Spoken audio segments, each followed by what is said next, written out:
comes to living with an abiding peace, they are far beyond most of us living a frazzled, fast-paced modern life. So, is the answer to living with an abiding peace to go Amish? Some think so.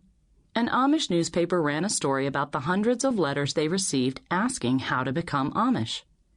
The article explained that most people wanted a change of pace or were feeling stressed by their hectic lifestyle. The solution, they thought, was to become Amish. The newspaper conjectured that most likely they wouldn't last a day in the Amish lifestyle. One cold winter ride in a buggy would send them scurrying to get home, happy to flip on the car heater and switch on the radio. Uncle Amos, an Amish man who occasionally wrote for the Small Farmer's Journal, wrote this thought-provoking response. Become Amish? If you admire our faith, strengthen yours. If you admire our sense of commitment, deepen yours. If you admire our community spirit, build your own. If you admire the simple life, cut back. If you admire deep character and enduring values, live them yourself. We don't need to go Amish to bring true peace into our lives. In fact, it's nearly impossible to become Amish. There is a basic foundation of being Amish called Gelassenheit that is simply contrary to the American way of thinking. Gelassenheit is translated to mean yielding to a higher authority. The Amish believe in living a life of humility and subjection to God, as well as the church district's leaders and Ordnung, rules for living. It's more than just living without conveniences. The welfare of the community is at the forefront of decision-making. It means that drawing attention to oneself is inappropriate, very different from our tendency to be considered special. It means keeping life simple so they can emphasize what is truly important. But peace? The lasting peace we long for isn't exclusive to the Amish. Their example is our example. Their principles can be our principles. Their peace, based on the security of God, can belong to us too. But how? Amish Peace, Simple Wisdom for a Complicated World, seeks to answer that question by exploring the taproot of the Amish. We can graft into it, an English tree drawing strength from Amish roots, and integrate those principles into our modern life.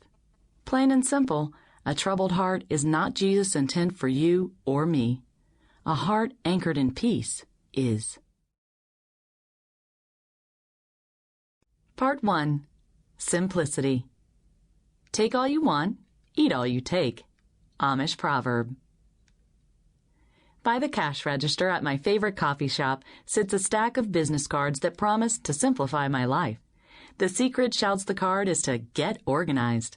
A worthy goal, but I have a feeling that its aim is to help me stuff even more activities into my weighted with responsibility schedule. Not exactly my definition of simple living. Actually, I'm not sure any of us in the 21st century, running breathless, addicted to technologies that are supposed to make our lives easier but really make them far more complex, well, I'm not sure any of us get what simple living really means. Except for maybe the Amish. The Amish personifies simple living. To the casual observer, their life of simplicity seems based on living with less choice. When an Amish woman wakes in the morning, she doesn't face countless decisions about how to carry on with her day, what to wear, what to do, and how to do it. It's already been decided. Friday, house cleaning. Saturday, grass cutting. Monday, laundry day. She knows exactly what has to be done and in what order. But having less choice isn't what makes the Amish life a simple life. A truly simple life is much more than that. There's a verse in the Bible that keeps rolling around in my mind. Jesus tells his listeners not to lay up for themselves treasures on earth, where rust and moth can attack. Matthew 6:19 through 21. I know there's a layer of eternity in Jesus' words, but I think there's also a very practical earthly application in these verses. Rust and moth only attack things that are neglected, forgotten, devalued. In fact, I've wondered if Jesus' remark was inspired by a memory of some Nazareth neighbor's overflowing garage. Neighbors like mine, who pay monthly storage locker fees to store things that they seldom use, so that rust and moth can settle in undisturbed for a feast. Do you feel overwhelmed by clutter in your life? I sure do, both figuratively and literally.